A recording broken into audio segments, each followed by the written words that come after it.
Por un lado, quería dejar el trazo a la hora de analizar la situación Gaza, Cisjordania, Líbano, ¿no? Que debe ser vista en conjunto, aun cuando el tema Gaza sea prioritario.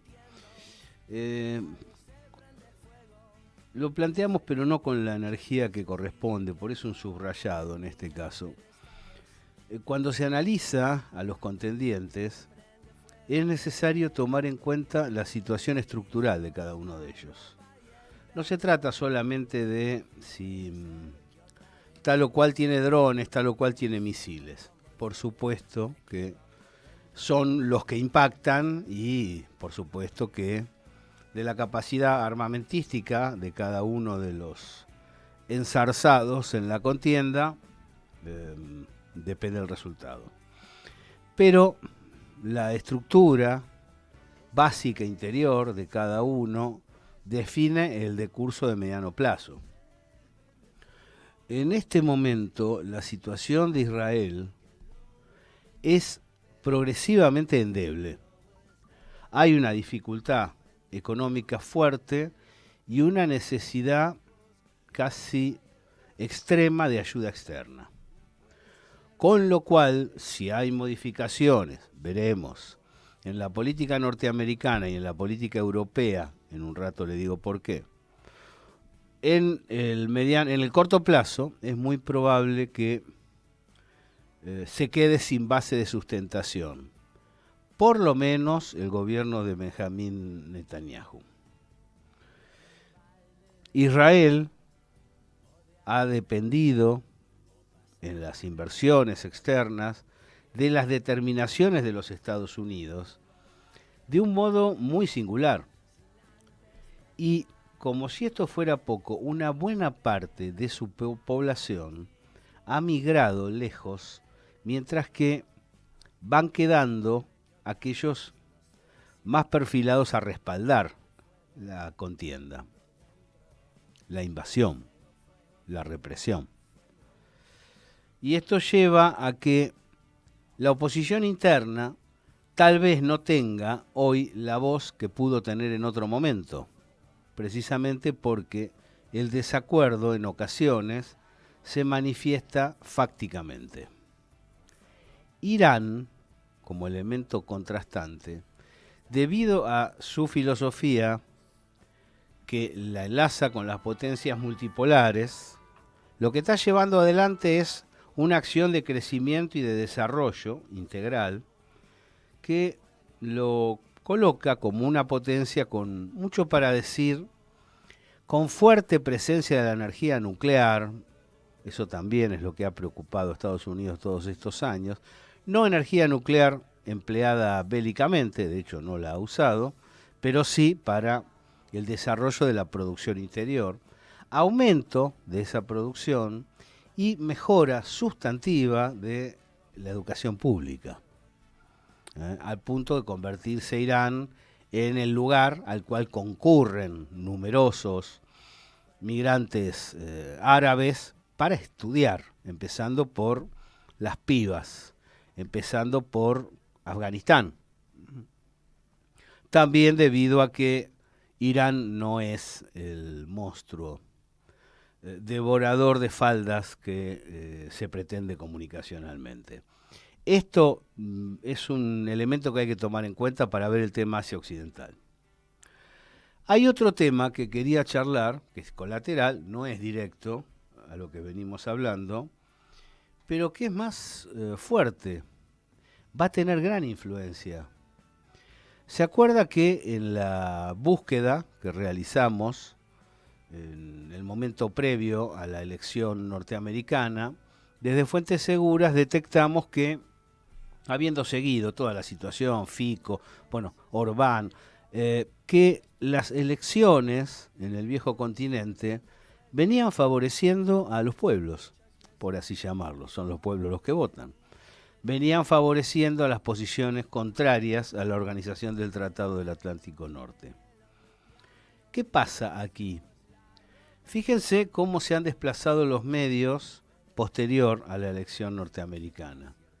básicamente tratando de burros a los votantes, de tontos. Es decir, acá se avecina una fuerte campaña contra la democracia. Esto es paradojal porque sería alzar la bandera contra la democracia por parte de aquellos sectores occidentales centrales que se han postulado históricamente como los batalladores, los defensores de ese régimen político. Y ahí va a haber una serie de elementos interesantes. Ya de por sí, la opinión pública occidental no cree en ese flanco lo que le dicen sus medios y sus dirigentes. En concreto, nadie cree, o casi nadie, siempre hay algún pajarón dando vueltas por ahí, que el accionar de la OTAN, y en especial de Estados Unidos, en Ucrania y en Gaza tiene algo que ver con la democracia. Nadie piensa, lo están haciendo por la democracia, porque están desesperados por instituir un régimen electivo de rasgos liberales participativos sin censura en esas naciones. No, está clarísimo que no viene por ahí y la gente se da cuenta. Y esto pasó en Francia, mientras que tiene derivaciones importantes en Alemania. A ver, Francia, refrendamos la hipótesis desde otro perfil planteada en las últimas fuentes seguras que están en la portada web de Radiográfica.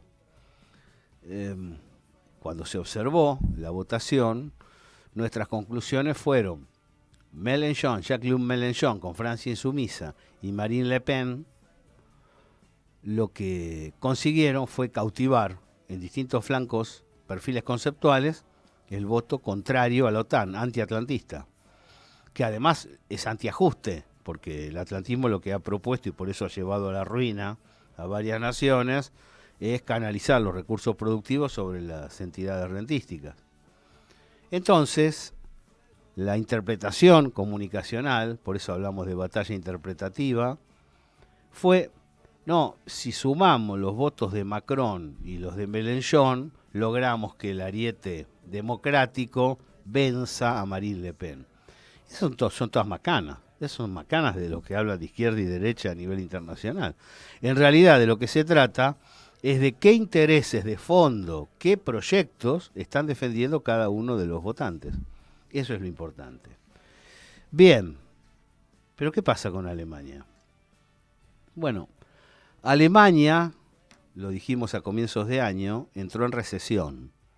Esto costó hacerlo entender todo el periodo, pero inclusive nos tuvimos que asomar a la sonrisa de colegas que decían, pero mirá si Alemania, toda una potencia, va a estar en recesión. ¿Qué va a estar en recesión? Es una potencia mundial. ¿Qué tiene que ver? Está en recesión. ¿Por qué? Porque Olaf Scholz lo que hizo fue obedecer a pie juntillas del planteo de la Organización del Tratado del Atlántico Norte, que, como hemos explicado hace 3 años aproximadamente, dio un golpe sobre la Unión Europea, desmanteló el aspecto político, democrático de la Unión Europea y dijo, ahora las cosas van por acá. Pero se viene una novedad en ese sentido que me parece interesante empezar a charlarla. Nosotros vamos a estar muy atentos a las elecciones del año que viene en Alemania. Se derritió el gobierno de alemán, se disolvió, tuvieron que convocar elecciones. Por esta situación, después de un ciclo exitoso como el que desarrolló Merkel, y hemos explicado en varios artículos. Pero tomando en cuenta las tácticas electorales comunicacionales, no ya los contenidos, tratando de adecuarse a la nueva situación que el malestar de los pueblos viene imponiendo, ni hablar ya un poquito antes los multipolares, se va a presentar como un candidato con una capacidad multimillonaria, estructural y mediática formidable, Friedrich Merz. Probablemente entre enero y febrero del año venidero lo tengamos. ¿Pero quién es? Presidente de BlackRock. Esto sí es novedad. El que fuera hasta hace poco presidente de BlackRock en Alemania se va a presentar como como candidato a presidente, bueno, a canciller le dicen ellos, de la nación. ¿Qué pasa ahí también? Por un lado, BlackRock es BlackRock, con todo lo que ello implica a nivel absorción de los recursos de las sociedades a través de sus estados para derivarlo en la corporación agujero negro, pero además porque, aunque Merkel guarde silencio y sus seguidores guarden silencio, recuerdo, Merkel se va con el 70% de aprobación, Scholz tiene el 16% de aprobación, no son pocos los que imaginan que una tarea pacificadora de Donald Trump sobre Ucrania podría recomponer las condiciones previas de crecimiento. Pero esto lo piensa como una posibilidad después de haberse arrastrado el propio Olaf Scholz. Lo están sugiriendo, yo le digo, si hay alguien que da vergüenza en la vida política internacional es Annalena Baerbock, la verde alemana. Lo planteó muy sugestivamente y muy sutilmente. Si Trump logra desarticular la guerra en Ucrania, bueno, ahí hay un presupuesto fenomenal de las naciones europeas que deja de ir a las corporaciones armamentísticas.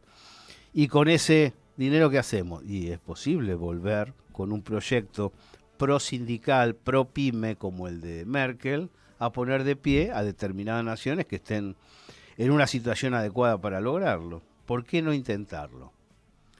¿Y por qué no intentarlo contradictoriamente desde BlackRock, ¿no? ¿Cuáles son las nuevas tácticas que se intentan desplegar? Y hacerse el transgresor, hacerse el loco.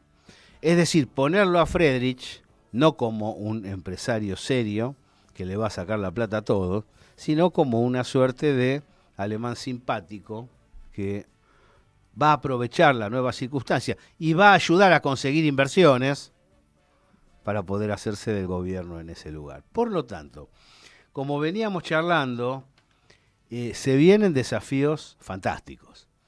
Tenemos, por un lado, el desafío que afrontan los BRICS al empezar a crecer ya de manera exponencial, como se registró en la última cumbre de Kazán. Y las fuerzas, olvídese cuando le dicen, pero son de derecha, las fuerzas antiatlantistas europeas tienen el desafío de articularse para impulsar gobiernos que tengan en cuenta los derechos sociales, las inversiones productivas, el trabajo, el empleo, y dejen de lado la renta parasitaria liberal que ha campeado en ese continente durante todo este periodo.